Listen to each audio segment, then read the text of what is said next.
আপনারাও দোয়া করবেন। এখন আমারও দিন চলে আসছে, আমার এখন অনেক বয়স হয়ে গেছে। 7.5 বছর তো জেলখানায় চলে গেল জীবনের একটা বড় অংশ।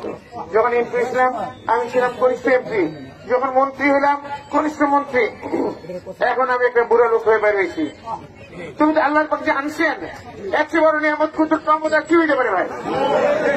সেই জন্য আমি বলি আমার জন্য এখন লক্ষ্য প্রথম হচ্ছে আখিরাত, এরপর লক্ষ্যটা কি বলতে পারেন আপনি কেউ?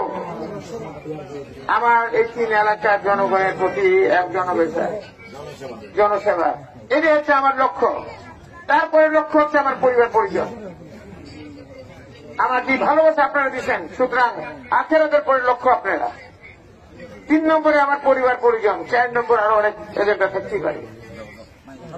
তা আমাকে, আমি জানি না আমার হায়াত পথ রিজিক দৌলত কার হাতে? আল্লাহর হাতে।